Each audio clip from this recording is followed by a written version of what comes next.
సందేశాన్ని వింటున్న మీ అందరికీ నా హృదయపూర్వకమైన వందనాలు. గమనించండి, మొట్టమొదటి సందేశం నేను యూట్యూబ్ ప్రారంభించాను కనుక నా ఈ కొద్ది మాటలు మీరు ఆలకిస్తారని చెప్పేసి ప్రేమతో మనవి చేస్తూ, నా కొద్ది మాటలు ఏంటంటే ఈ యూట్యూబ్ ఛానల్ నేను ఇదే ప్రారంభించాను.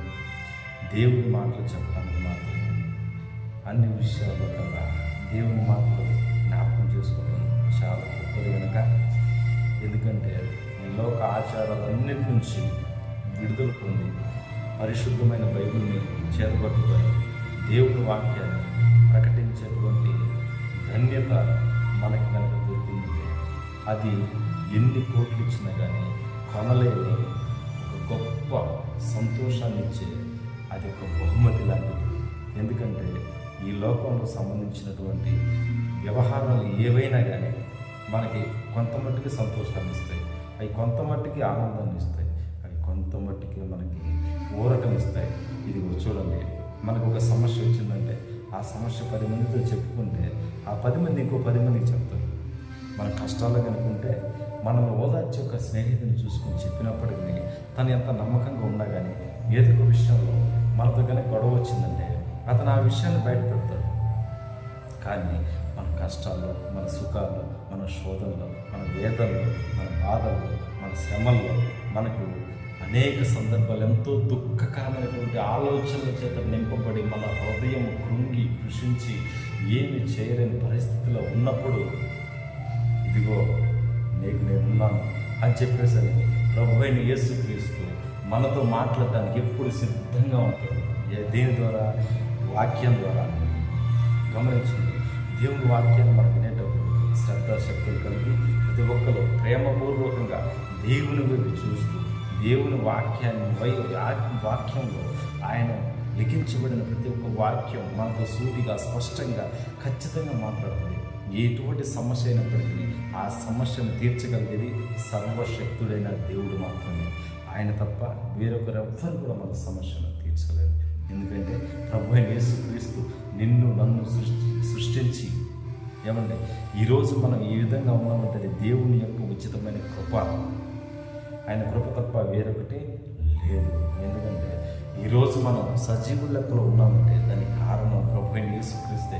ఈ చూడండి, గమనించండి, ఒక చిన్న మాట మనకి ఈరోజు కనుక ఆలోచన చేస్తే ఈ రోజును చూడలేక, ఈ క్షణాన్ని చూడలేక ఎంతోమంది నశించిపోయి చనిపోయి ఉండగా ఆయన ఉచితమైన కృప చేత మనల్ని సజీవ లెక్కలో ఉంచి కాల్చి కాపాడి బలపరిచి ఈ రోజు వరకు సజీవ లెక్కలో ఉంచిన రీతిని బట్టి ప్రభువైన యేసుక్రీస్తుకే కృతజ్ఞతాస్తుతులు చెల్లించుటకు మనము ఎంతగానో దీనత్వం కలిగి మన కుటుంబ సభ్యులు చూడండి, పక్క కుటుంబ సభ్యులు చూడండి, ఎంతోమంది ఈ రోజున ఈ గ్రామంలో కానీ పక్క గ్రామంలో కానీ ఎంతోమంది ఈ రోజును చూడలేక చనిపోయి ఉన్నా కానీ నిన్ను నన్ను ఈరోజు మన కుటుంబ సభ్యులను సజీవుల లెక్కలో ఉంచాడంటే అది దేవుడికి మన పైన ఉన్నటువంటి ప్రేమ, ఆయనకు మన పైన ఉన్నటువంటి కనికరం.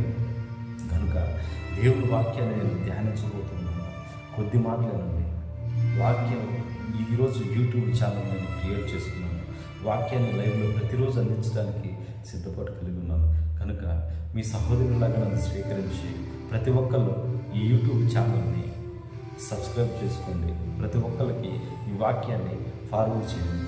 ప్రతి ఒక్కరికి ఈ వాక్యాన్ని, ఎందుకంటే ఈ డబ్బుల కోసం కాదు కానీ దేవుడి ప్రేమను నేను ఉచితంగా పొందాను కనుక ఉచితంగా సువార్త ప్రకటించాలని చెప్పేసి నేను తీర్మానం చేసుకున్నాను. కనుక ఈ వాక్యాన్ని మీకు ఫ్రీగానే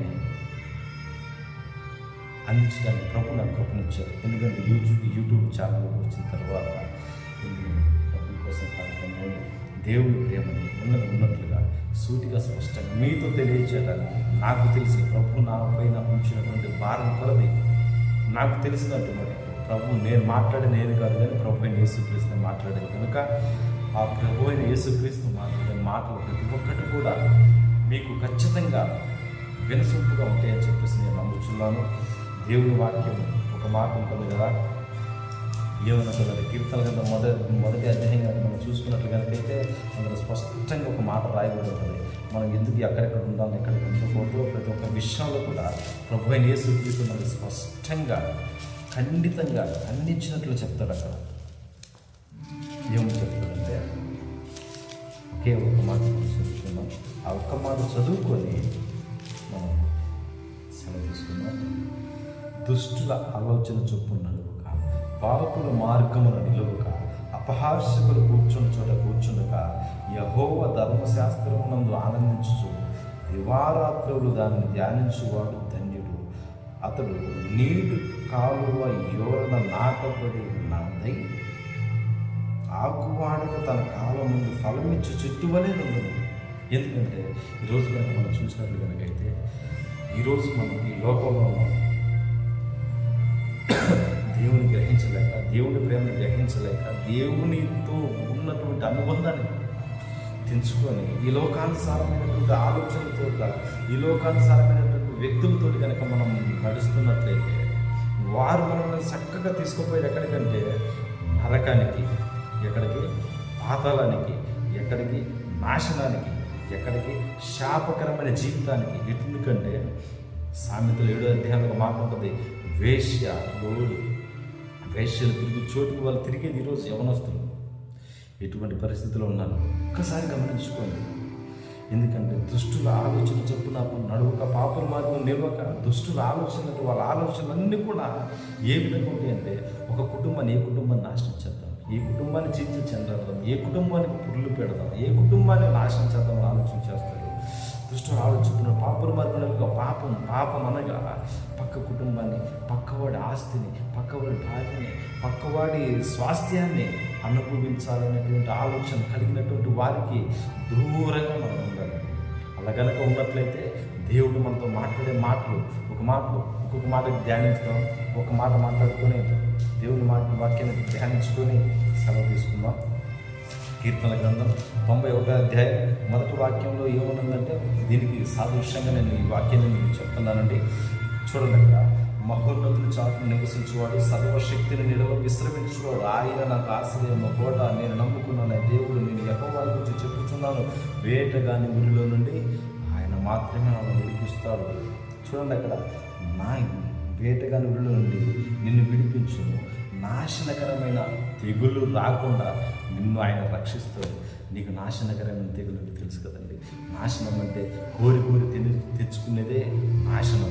ఆ నాశనాన్ని మన వైపు రాకుండా మనల్ని కాపాడేది ఎవరైనా ఉన్నారంటే మహోన్నతుడైన దేవుడు. ఎవరండి? ఆయన పేరే నజరేయుడైన యేసుక్రీస్తు. నువ్వు ఈరోజు కనుక మార్పు చెందిన వ్యక్తులు కనుక అయితే ప్రభు అయిన యేసుక్రీస్తు వైపు చూడు. ఆయన రక్తం చేత కడుగుపడు, పాపాలు ఒప్పుకో, దేవుని వైపు తిరుగు. దేవుని యొక్క వాక్యాన్ని ఉన్నట్లుగా సూటిగా స్పష్టంగా వాక్యాన్ని ప్రతిరోజు ధ్యానించు. ఏ విధంగా అయితే ప్రతిరోజు నీ కాలక్షేపాలకి ప్రతిరోజు సమయాన్ని కేటాయిస్తున్నావు, అదే విషయంలో, అదే సందర్భంగా, అదే విషయంగా, అదే ప్రాంతం, అదే పనిగా 1 గంట దేవునికి కేటాయించు. ఆ గంటలో నీ జీవితంలో జరిగేటువంటి మేలును మర్చిపోలేని దేవుడు చేస్తాడు. నీ కుటుంబాన్ని ఆశీర్వదిస్తాడు. నీ కుటుంబాన్ని ఎటువంటి దురాత్మ శక్తులు, అంధకార శక్తులు, చీకటి శక్తులు, మాంత్రిక శక్తులు, చేతప శక్తులు, శుద్ర శక్తులకు అధికంగా ఉండగా ఆయన బలిష్టమైన రెక్కలలో నిన్ను, నీ కుటుంబాన్ని, నీ పిల్లల్ని, ప్రతి ఒక్కరిని సురక్షితంగా ఉంచుతాడు. అది ఎప్పుడు తెలుసా? దేవుని వైపు చూసినప్పుడు. దేవుని వైపు చూసి దేవునితో మాట్లాడేటువంటి ఆ అనుభవంలోకి రావాలంటే మొట్టమొదటిగా మనం చేయాల్సినటువంటి పని ఏంటంటే ఒప్పుకోరు మనస్తత్వం కలిగి దేవుని దగ్గర ఆయన పాదాల చెంత కూర్చొని, ప్రభువా నేను పొరపాటునయ్యా, ఈరోజు కావచ్చు మన పాపాలని కడిగేసుకోవాలి. మనం తెలిసి తెలియక చేసినటువంటి మాట్లాడినటువంటి మాటలు ప్రతి ఒక్కటి కూడా ప్రతి ఒక్కటి యేసయ్య పాదాల చెంత ఒప్పుకొని వదిలిపెట్టాలి.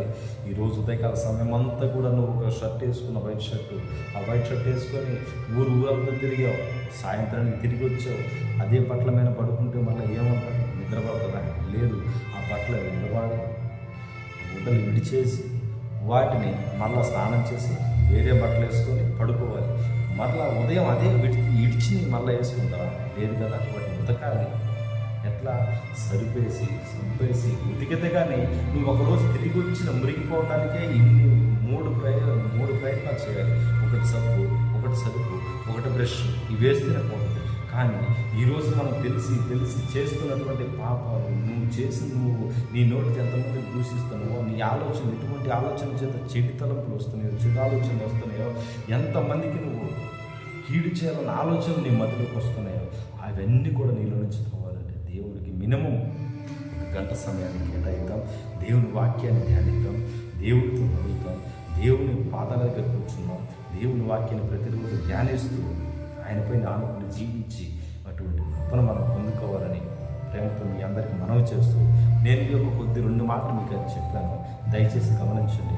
కొత్తగా నేను యూట్యూబ్ ఛానల్ పెట్టుకున్నాను దేవుని వాక్యం అందించడానికే.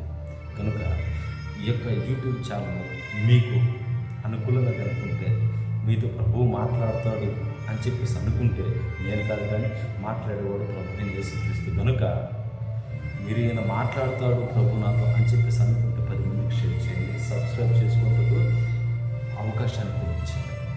దేవుని వాక్యాన్ని 10 మందికి పంచుతాను. నాకు తెలిసినటువంటి వాక్యాలు ప్రభు నాతో మాట్లాడే మాట ప్రతి ఒక్కటి నేను లైవ్లో పంచుకుంటాను.